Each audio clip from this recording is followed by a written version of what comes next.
Good morning, good afternoon, and good evening, everyone, and welcome to Unlocking Your Founder Market Fit. My name is Colin Mahan, and I'm a program manager at the Nasdaq Entrepreneurial Center. And for those of you who may not know, the Nasdaq Center is a nonprofit dedicated to enabling entrepreneurs from all over the world to realize their maximum potentials and grow. As you may have just seen in the chat, the Nasdaq Center, along with our partner Mentor Cloud, launched a free mentor matching platform for entrepreneurs called Mentor Makers. You can create your own advisory board to guide and inspire you with in-the-moment mentorship from topic experts and professionals dedicated to providing exceptional mentorship to entrepreneurs across all races, industries, and geographies.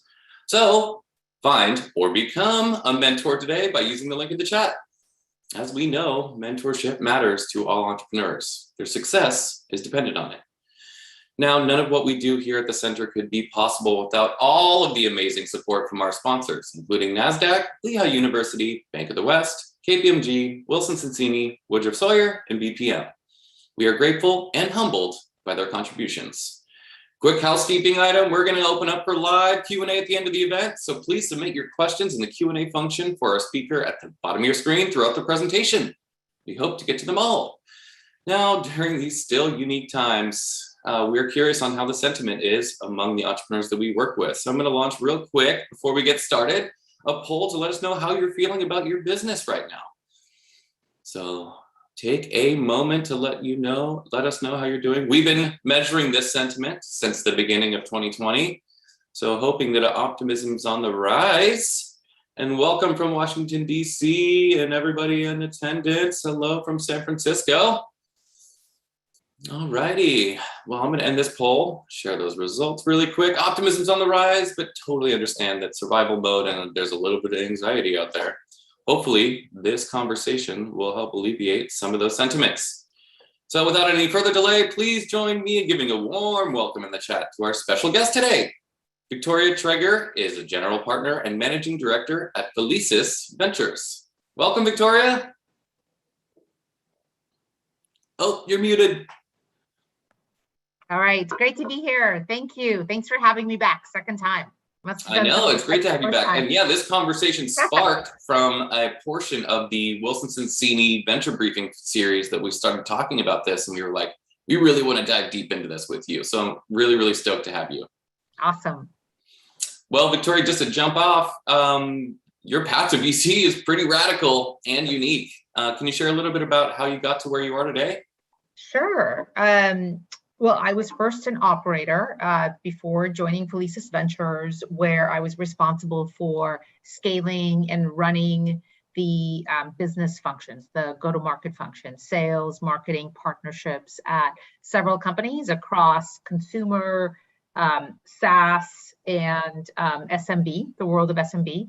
And during that time, I also started angel investing and advising, and really fell in love with the process of helping founders, working so closely with founders, and then helping them through the different stages, in particular of once you are getting close to that product market fit, of building and scaling your business, all the way from positioning to category definition to building out go-to-market. And that's what eventually led me to venture. So, and I've been at Felicis now for 3 years. Awesome, and you had a pretty cool exit along your journey as well. We've had some great exits. Well, the firm has about $2 billion under management, about invested in about 300 companies, really special companies ranging from Canva and Audion and Plaid and Shopify. We invest all over the globe and really just zero in on who are the very best companies, regardless of where they're based.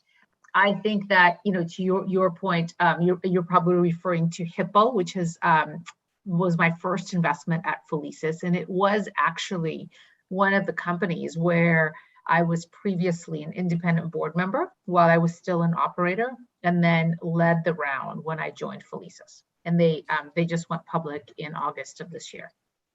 That's awesome. And speaking of product market fit, a lot of startups talk about it and focus on it, but we're here to talk about founder market fit. So can you talk a little bit about your position on founder market fit?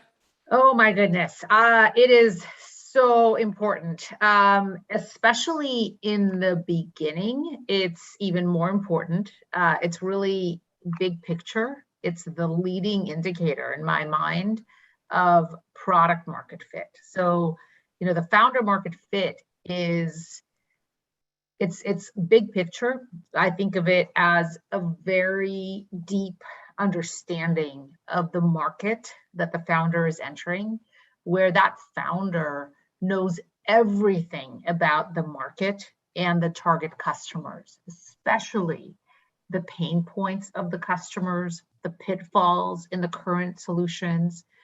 And then I think there are a couple of other points that really are key for founder market fit. Unique insight. The founder has spent enough time with this problem where he or she has personally observed the pain point in that market, and they over time, as they move to product development, they're going to be able to use those unique insights to develop a killer product, where somebody who doesn't have that level of insight and that level of customer and market knowledge is going to miss those nuances. So we call that unique insight, and we'll often ask that question throughout the pitch process, is what are the unique insights that the founder has about the market. And then motivation is another really important one. It's we try to understand, why does the founder, why is this founder and this team the right founders for this particular problem? Are they missionary or are they mercenary? And there's a big difference there. The missionary founders are ones that just basically, they live and breathe this problem. They have to solve it. They will not give up. And there's something deeper driving them around solving that problem. Mercenary founders can sometimes be a little bit more motivated by the market opportunity, perhaps financial, but they don't have that deep drive around this specific market and category. And so it's one of the areas that we zero in on to understand. So it's really those big three factors: the extremely deep understanding of the customer and the market, unique insights that come out of that, and motivation. Well, speaking of motivation, why is it so important for founder market fit in an early stage company? Well, I'd say a couple of things. Probably the most obvious one is that founder market fit comes first before product market fit. So when you are evaluating an early stage company, they may not have a product yet. They may be early on in the product development process. And so you're really evaluating the founder and their fit for the market. So that's kind of the obvious one. The other one is that in the product development process, one of the things we see is that the founders who have founder market fit approach the founder development process with those insights that allow them to develop a product with a different lens, a different approach, different functionality. Even in the beginning, it's incredibly important to be laser focused. You can't launch a product that's doing three things. So even choosing that focus of what is going to be your wedge, if you have founder market fit, you're going to do a better job of selecting that first wedge. And then that motivation piece. Obviously, it's really, really hard starting a company, growing a company. You're going to go through lots of ups and downs. If this is truly your calling, that's going to keep that motivation through the hard times. I love your example on mercenary versus missionary. I'm going to use that. Yeah, absolutely. That is something that we think about at Felicis, definitely. And speaking of missionaries, what's a great example of a company that Felicis invested in that had a great founder market fit? Okay, well, so I'll name a couple recent investments at Felicis. One would be our company Athena, which is compliance training that started with sexual harassment training and then is expanding to other areas of compliance training. So the CEO of that company, Roxanne Petraeus, served in the military. She did not come from the world of compliance training. It's a very important point. People oftentimes assume that founder market fit means that you directly worked in that industry. And I would actually say oftentimes that's not the case. And in fact, it can be a negative. Sometimes people who have worked too long in a given industry, they don't see the opportunity. So coming back to Roxanne, she was in the military long enough where she was exposed to sexual harassment training, and she saw firsthand how broken that training was. It was usually delivered, actually in all cases until Athena came around, sexual harassment as well as anti-bribery and cyber, all the training courses. They're delivered once a year in this period of time where there's this massive crunch and teams have a couple of days left at the end of the year to complete the training, and the manager has to remind them 50 times to complete the training. And so she had this huge insight in multiple years of observing this, that it not only did people not retain the training when it's crammed into them once a year, instead of presented in a more digestible way on an ongoing basis. But she actually found some research and did some work on this, that it can actually backfire and cause an increase in cases of harassment because people don't take it seriously. And so she went on later to start Athena. And Athena is a funding company where we led the Series A this year. It has incredible customers from Netflix, Gusto, Zenefits, and many more enterprise customers. But it completely takes the training model and turns it upside down, where the information is delivered in small nuggets throughout the year instead of crammed in all at once. It's delivered in a more interactive way that's interesting to people. It's both digestible and it's interesting. And then most importantly, in harassment training and other types of compliance training, generally the places where people will have issues is understanding the gray zones. And when you deliver the training once a year, and it's not interactive and it's just all dumped on a person, it's hard to go into the nuances. Whereas because she's delivering it in these bite-sized nuggets during the year, she's able to do more interactive work to really get at the nuances of what a harassment incidents may look like. And therefore, retention and understanding of the content is much higher. So that's a great one. Another one is the founders of our company Sentilink, which is a fraud company. They were at a firm. They were both in the data science and fraud teams, Max and Naftali, at a firm, and noticed a spike in a certain type of fraud. And it was a fraud with synthetic identities. The interesting thing is that synthetic identities, which at that point nobody had even heard of this term, they can be real people. It's just that it's a Frankenstein identity where, for example, you're using a social security number from a child or from a deceased person, but it is a real social security number combined with an address from another real person, combined with employment income from another real person. And because all of these components are real, the credit bureaus are not able to pick this up as fraud. And so they saw this tremendous opportunity in their work at a firm. They built out models to identify synthetic fraud, which is a new type of fraud.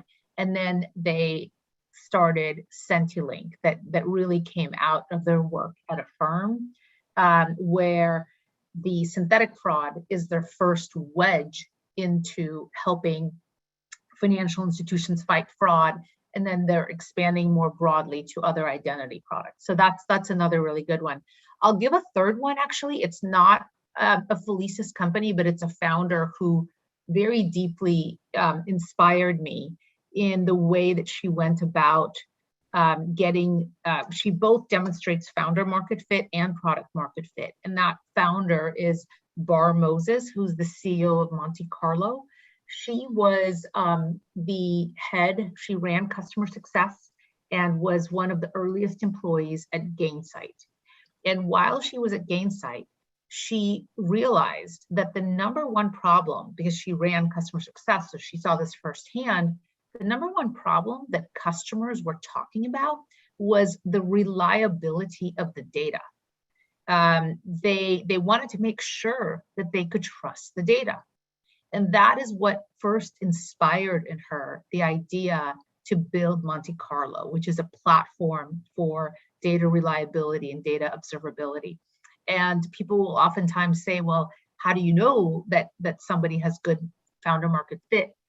Way before she launched the product, she went and she conducted interviews with her target customer, which were chief data science officers, heads of data science, where she conducted extensive research, direct, not hiring an agency, she herself did it, to understand their pain points, to understand how they solve this today. And out of that, started to build the vision toward Monte Carlo. So that, and Monte Carlo is a massive runaway success story company. But I think that example touches on both founder market fit and also product market fit and how the two work together. Yeah, I think all three of those examples nailed the 3 points that you covered earlier. And yeah, understanding the problem and really, really deeply and being motivated to solve it is really important. So to go a little bit higher from founder market fit, but still staying on the topic, what do you personally, and what do you think most VCs look for when determining to invest in a company? Wow, that's a really big question. So, as you know, every firm has their own framework. It's going to depend on whether it's early or whether it's late. But some of the things that we look at Felicis, we invest multi-stage early, from seed through C stages. And some of the big things that we zero in on are the founder market fit, the market. So sometimes people will say, well, is having the right founding team enough? And it's not. The market is critical. So we spend a lot of time looking at what's happening in the market. What are the tailwinds? Is the market growing? Is it shrinking? If you're creating a new category, what are the kind of structural factors that lead to this market growing and expanding? So that's a really critical factor, is understanding what's happening to the market. That's another big one. Then we think a lot about the overall team, level of technical expertise on the team, how you're going to go to market. As you get into the A and B stages, that's where we start to look at different variables for product market fit. And there are many measures of product market fit, from NPS, user engagement, retention. One of the big ones that I like to look for is customer obsession, where customers love the product so much that they become your salespeople. And so your VCs are definitely, they're looking at obvious things like the reviews that you can find online, social media buzz, but they are probably most likely also doing customer references and prospect research, where they will go and talk to prospects and get a sense of how big is this problem, and what do they use today, the likelihood to switch. You're looking at competition. One of the big variables we look at is revenue velocity and revenue efficiency, and that's basically how much did you have to spend to get to each dollar of revenue. So total revenue versus amount spent. The stronger the founder market fit and product market fit in particular, the better that ratio looks, meaning that there's so much market pull that you don't have to spend a lot of money to start to get the revenue. The market and the customers are pulling you in. Those are some of the big ones. We could spend a lot more time clicking on this. I'm sure we could have a whole hour on it, Yes. But that's super helpful. So back to, I think, a little bit to what you were covering earlier is, what can founders do specifically to show VCs they're the right founder to solve a specific problem? The number one thing that I would say is the direct customer research. So what that means is it's a couple of things that fall into that. One is share the insight that they came across. So for example, they are working in a certain industry, and in that industry, say they're working in cyber, and they came across a problem of XYZ that cyber companies often interact with. And so what's the problem? How did they come across it? And why do they believe that the solutions that exist for this problem are not good today? So and out of that, that's kind of part one. That's the problem / opportunity. And then part two is the market, going a little bit deeper on, okay, these are the different solutions that exist today for the problem, just like the example I gave of Sentilink, where the only other solution to identify fraud were the credit bureaus, but the credit bureaus couldn't pick up these synthetic identities because the different variables were oftentimes real. So why do the existing market competitors, the ones that are dominant today, why are they not the right solution? In the Athena example, they were not creating a new market. That's a reinvention of compliance training. There are dozens of legacy players, and it's anyone who has ever done those crazy compliance training courses, which we all do, right, would be able to tell you how painful they are and how little of the information that you probably retain, even though you're actually learning extremely serious information. Whether it's harassment or price fixing or anti-bribery, I mean, you really actually need to pay attention and retain that information. So, so when it's not a new market, it's really looking at how it works today and where the problems are.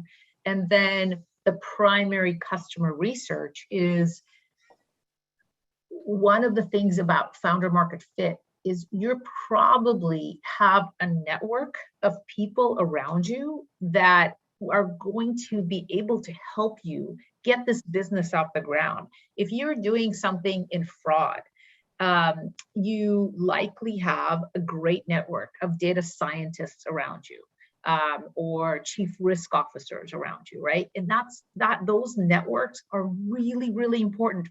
Those networks are going to they're going to help you co-develop the product together. They're probably going to be your first paying or non-paying customers.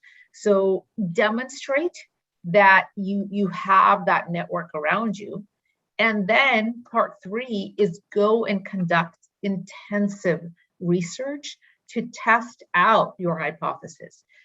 If you're doing more of a consumer product, you can do that type of research with Facebook ads, Google ads, and get a sense of what is the interest in your product? What are the click-through rates you're getting versus versus alternatives?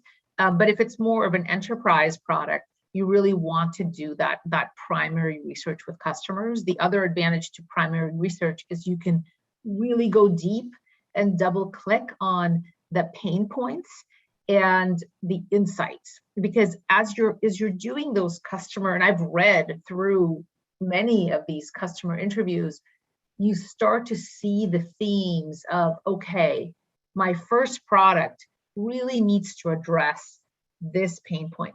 This pain point is the biggest problem. And Colin, I'll give you an example, a counter example, because you're really saying, how do VCs think about this? I'll give you an example of one founder who I very much respect, who did not have founder market fit, and we did not end up investing. So this founder is a founder who, number one, I already knew, so check mark, warm introduction. Number two, he had a very successful exit in a marketplace business, which is great. He had a fantastic reputation. And so coming into the meeting, I was already very positively predisposed to his new company.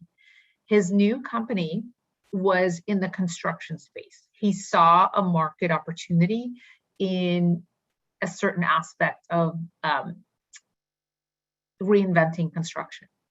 But when we went into the and it was a seed stage company, no product yet.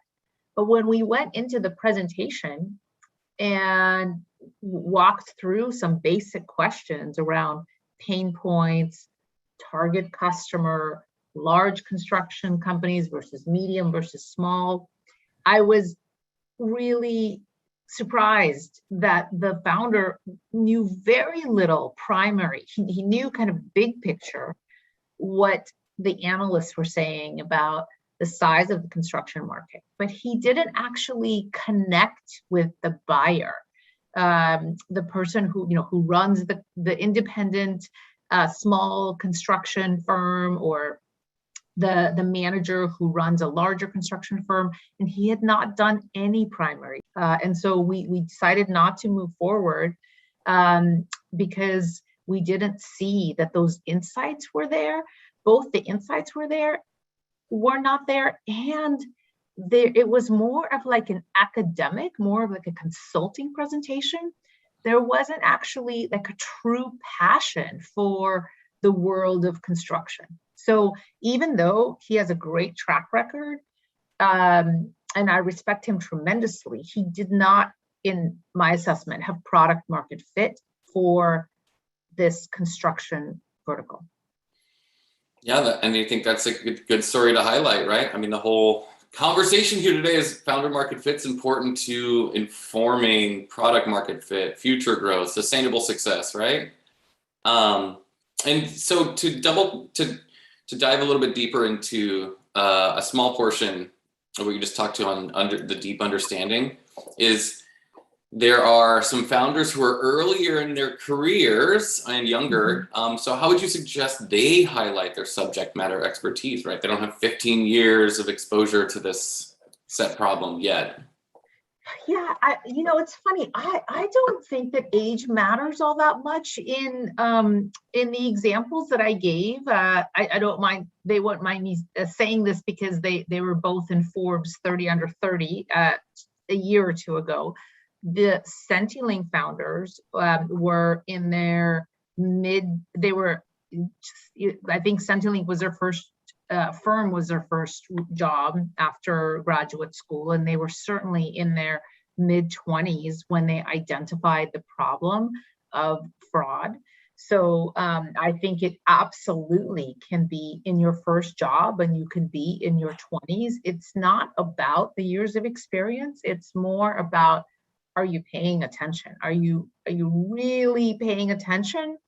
The opportunities when you are in a company, the opportunities are all around you because you're seeing all the time things that are broken. So I don't think age is a critical variable. I love that point. And talking a little bit about how, once the team starts to grow, how should founders round out their teams to appear stronger for investors? I think it is super critical to have a technical co-founder. So generally, as you think about your founding team, some of the teams that I have seen have maybe a little bit of a challenge getting off the ground is when they lack a strong VP of engineering slash CTO. It is an absolutely vital role, much more important than any of the go-to-market functions. In the beginning, it's all about the founders and the product. So that's where I would say if you're more of a business founder, you must have a technical co-founder. And then technical co-founders, good to have a co-founder that is thoughtful about the business, but we've also seen technical co-founders who are able, with great advisors and board members, to learn along the way, and then they bring in around them go-to-market expertise. It's great advice. And we've been talking a lot about passion throughout this conversation, but how can founders go beyond just passion to find founder market fit? What do you mean exactly? Like, how do you spot founder market fit? Yeah, like how do they find the opportunities? Yeah. Well, I think the way to find the opportunities, the easiest way, I literally think about a couple of the recent examples we've talked about. Also, I'll share another one. The Benjamin and Brad, the co-founders of our company Dovetail. So they were at Atlassian, one of the companies I most respect. Benjamin, who's the CEO now of Dovetail, was lead design, headed up the design team. And what he observed is that customer insights and customer research that led to those insights were completely fragmented in the organization. Even though it is so important, it is very, very difficult to design a product, to do effective product development when you don't have those access to those customer insights. They were all over the place. Sometimes they were in a Google Doc. Sometimes they were in, even worse, in Word docs that you couldn't access, but almost always they were siloed, sometimes with the research team, sometimes with the product team. And so he came up, it was just so clear to him in his day-to-day work that there was this opportunity to actually have a company that is a central repository for customer insights that would drive those insights and make them available to the entire organization. The reason I give that example, first of all, excellent product market fit, incredible company. But again, he came up with the idea while he was at work at Atlassian. So in each of the three examples I just gave, actually all four, the founders are coming up with those ideas while they are working in their day job. So I think that is a really, really good place to start. That's super great advice. So, I mean, passion and obsession are some things that people talk about, but is that enough to solve the problem and find founder market fit?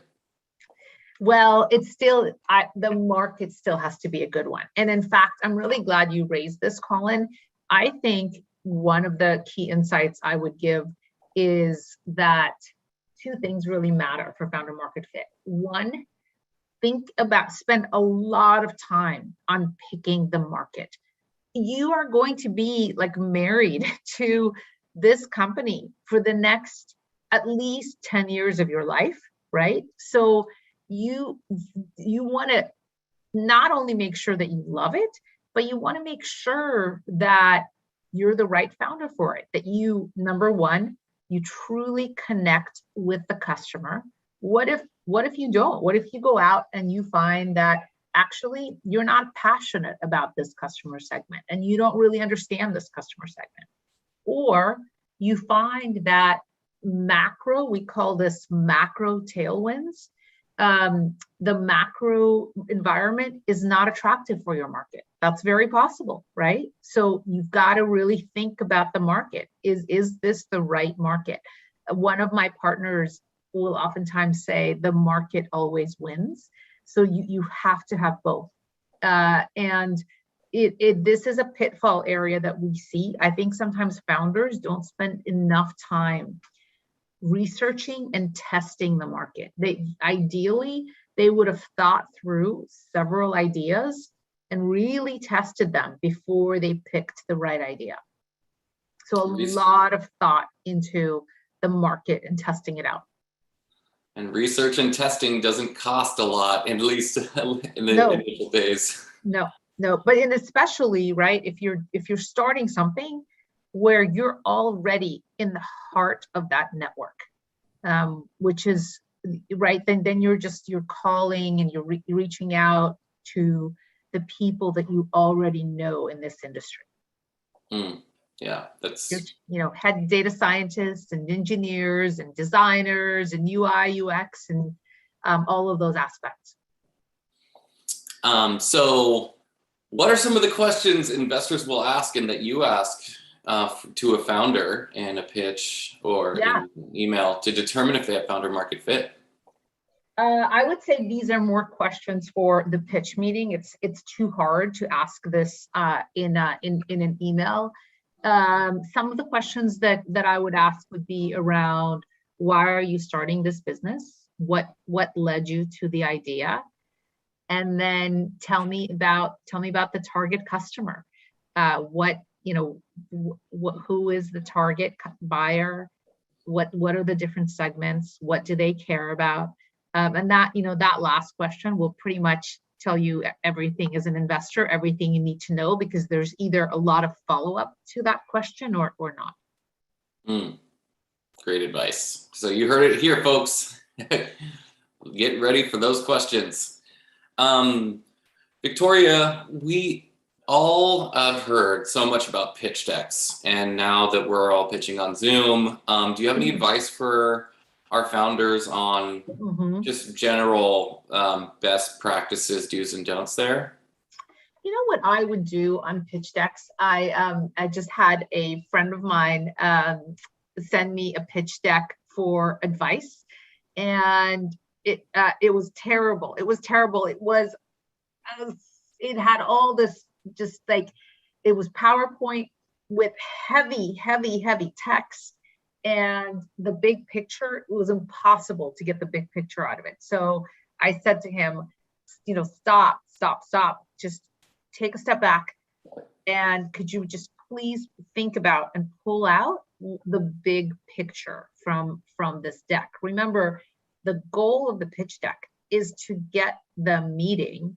You will have the opportunity to go deeper into all of these areas in the data room. So you've got to just sort of basic branding. You want to be able to get that elevator pitch. And so the elevator pitch, what's the idea? Why now? Why are you the right team to do this? Who else has tried this? Why has it worked or not worked? And then what's your approach? How are you going to do it? What's the path forward? Including your revenue projections. I do recommend looking at some great pitch decks. Actually, if you Google Athena and go Athena, the founder Roxanne, just this week, I posted it on my LinkedIn. She posted the Athena Series A deck in an article for Inc. Inc. asked her the same question. They said, she had a fantastic Series A, very oversubscribed, a lot of interest, and so they asked her to share the deck. So all she did is we took out numbers. You can still see the pattern of revenue growth, but took out all the numbers, and we took out a few confidential data points. But the actual flow and the content is there. So you could pull that one, and just, there are many great funds that will, and founders that post their decks after a successful round. So you can do that 100%. By the way, too, it's not, it's not, the important thing is to get these big points across. It's not about the presentation. And so there are some investments that I've made and we've made that are based on more of a memo format, more of an Amazon memo format. So you can use that as well. They both work. That's super helpful, and thanks for sharing the resource. Yeah, the worst is a deck that's like all text, because it also shows if the unique insights don't come through in the deck, that's a bad sign for the company. Yeah, and often founders know way more about the problem space, right. and they've got all that information in their heads, and the investor on your side of the table is like just trying to get the highlight reel in front of the founder, right? Well, it's not just the highlight reel. It's, you want to make sure that you're able to synthesize and make the complex very clear and very crisp. We call that kind of articulation. So how do you articulate the business problem, the macro environment, and why now, and why you're the right team to do it? Agreed. And of course, if you can't understand it, then customers, employees might have trouble understanding it, what's going on too. Yes. By the way, people were asking for Athena's pitch deck. So let me just respond back. I don't know if you all could see me, but it's go Athena. I think Isis just found it. Oh, good. Yeah, good. And you can just start. It's an Inc. article that was posted. I posted it Monday on my LinkedIn. Awesome. Thank you for that. Well, Victoria, we're almost at time for Q&A. So we're going to hope to get to all of those. Right before we launch Q&A, we're going to take a quick poll on just what's keeping you up at night as a founder. So in addition to the questions you've got, everybody out there, as you think of what you want to ask Victoria, just let us know what's keeping you up at night in your business, and how can we help with our responsive programming that leads us to what we're going to be hosting over the next couple months. Looks like finance is at the top of the key. Team is starting to rise. So I'm going to end those polls, share those results really quick. And finance, of course, based on our conversation today, is at the top, but it looks like marketing team in a little bit of survival mode out there. So appreciate you all sharing those results. So we're going to jump into Q&A. Let's see, we've got some good ones in here. So somebody asked about timing. How do you deal with right idea, right team, right market, wrong timing? Don't do it. Don't do it. Don't do it. Timing from the standpoint of the market. Is the market ready? Timing matters a lot. That's where that analysis comes in, where you've got to figure out if the structural aspects of the market have shifted to make this the right time now. It's critical. Totally critical. We call that why now. That's the timing point. You should include that in the deck. And if the timing is not right now, then I would wait on the idea. Yeah, and Apple made an iPhone back with the Watson, and nobody wanted to buy it back then because then nobody knew they needed it. That's a way throwback. So you mentioned really good context though. Yeah. So you mentioned the importance of a technical co-founder. So somebody asked thoughts on a lead engineer versus a CTO in a new startup. It depends on the lead engineer and their background, how deep their experience is. Some lead engineers coming out of incredible companies that have had the experience of scaling are going to be better than a CTO that maybe has worked at a couple of small companies. So hard to answer the question. Really depends on the specific, the experience of the specific lead engineer. Mm-hmm. Well, that's helpful. It's an interesting thought experience, right? Yeah, absolutely.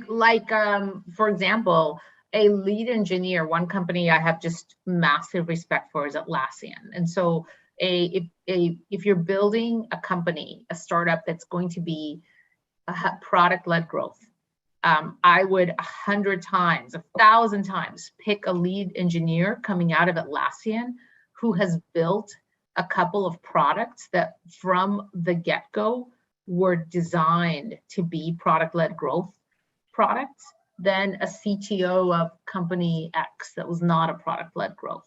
So I think the relevance of the experience is super important. And on storytelling, we've got a question here on what about if the founder has the personal experience building from a pain point that deeply affects their own lives, and how do they turn that into a story for investors? Sure. I have seen that 100, absolutely. I think that's a really good starting point. So absolutely. There was a founder of a company I respect quite a bit. The company's called Wheel in the healthcare space. And that founder, Michelle Davey, was inspired by her personal experience with a healthcare challenge when she was a teenager. So 100%. But you still have to go through the exercise of picking the right market and making sure that you have that critical connection to the customers. Right? Yeah, totally. So like for Michelle in the healthcare space, she could have started many different companies, but she chose an infrastructure company for telehealth at exactly the right time. I mean, she didn't know that COVID was going to happen, but she started it when telehealth was becoming more prevalent as a way to manage healthcare conditions. So, the timing point to your earlier question is so vital in the selection of the market. Agreed. So you talked a little bit about the importance of a technical co-founder, but this question is coming in from how do VCs deal with a solo entrepreneur? So founders that initially rely on partnerships and that are external to their company, don't have an internal team. So how do most VCs position those conversations? Well, I think we have teams that are solo founders. I think over time, look, it's hard to build a company, and so that might be the case in the pre-seed or seed stages. But what we see over time is that founders do add co-founders to the team, and they don't necessarily have to be the co-founder from the beginning. But it's helpful. It's helpful for scaling the organization, for supplementing your strengths. Generally, there's a more technical founder and the business founder. So that's what we see usually happen over time. Mm-hmm. Yeah, and I've spoken to many VCs who say they need those two components to even get into a meeting with them. But it doesn't need to be on day one, but it is helpful as you building and selling are two really important levers to be able to push and to be agile. Yeah, agreed. We've got a question here. What advice would Victoria give non-tech founders who are looking to prove founder market fit? You don't have to be a tech founder. In the examples that I gave, Roxanne, she was from Athena. She was not a technical founder. Bar from Monte Carlo, she was not a technical founder. They went and they did all of the research on the market and the customers to demonstrate product market fit, and then they brought in as co-founder, they're a technical co-founder. So Roxanne brought in Anne, who is the CTO and the more technical and really product visionary at the company. And I think you can still do all that research, the primary work. Yeah, and I believe that question might have been around like a non-tech company.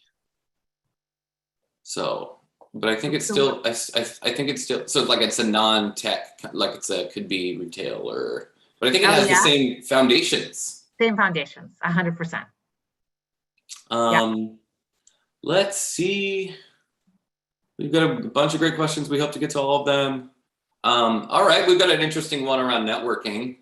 What's the best way to reach VCs when you aren't part of the ecosystem and can't go to in-person events? Like any advice around networking, getting in touch with additional VCs? Sure, absolutely. I would say there are two other strategies that I have seen work really well. So a couple strategies. First of all, you probably have worked with people who know investors, and that person that you worked with could send a referral on your behalf. We've had some great meetings come in. I'm thinking of one in particular where the founder asked the CEO of another company, and that CEO didn't really have a relationship to us, but he was a respected CEO. He sent a note and he said, John from my team who ran the data science team is starting a company. He's meeting with investors. I highly recommend him for these reasons. And we took the meeting. So you could do that.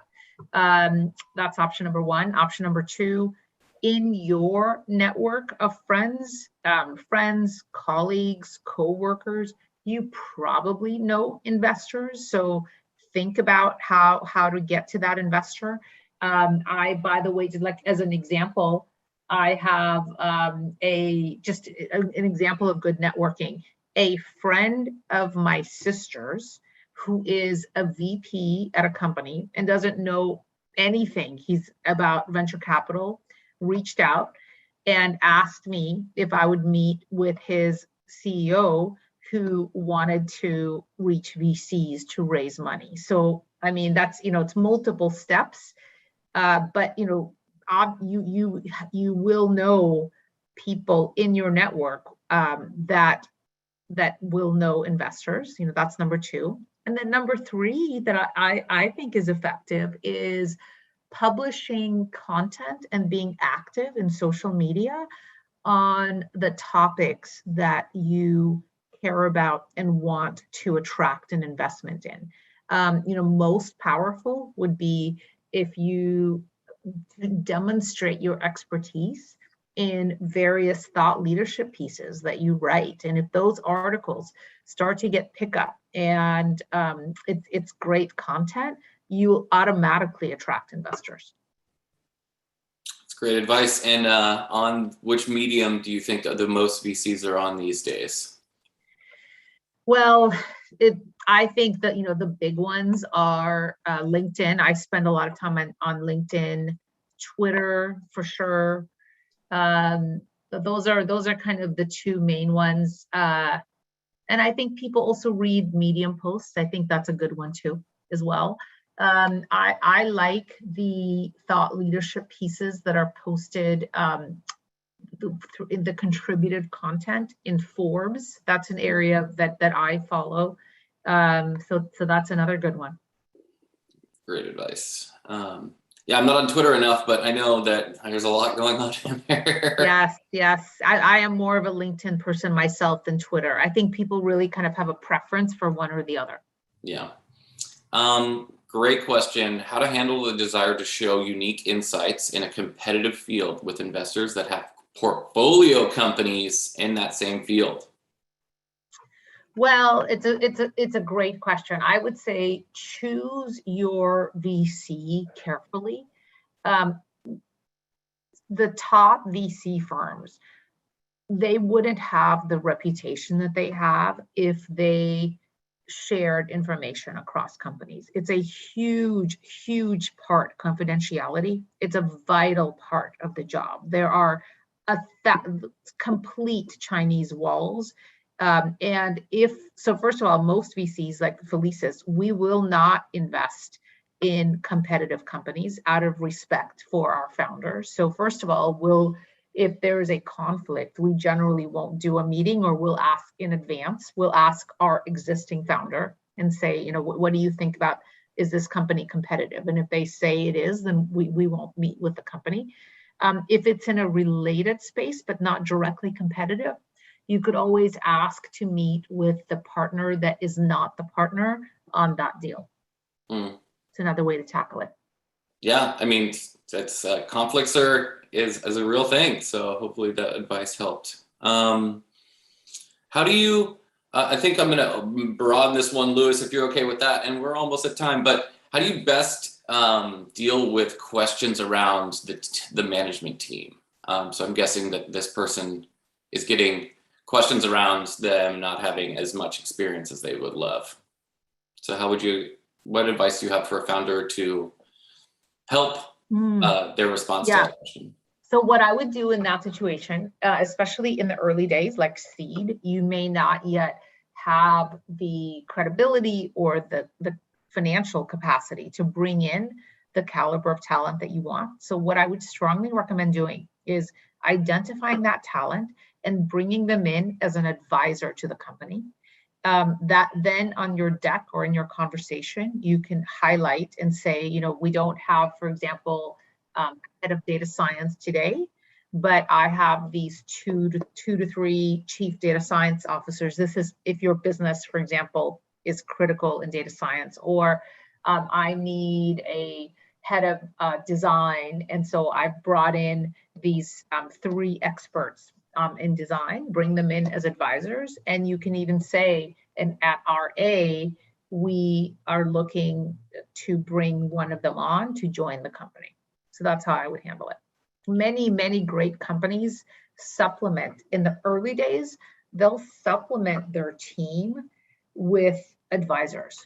And in fact, I think it's a huge opportunity because every advisor, if you pick them well, it's literally like a network around you that is helping you with credibility, customer introductions, industry knowledge. And that is a factor that I see in some of our best companies. They have an incredible sort of industry community that they start to build around them. So really think about doing it. There's absolutely no downside.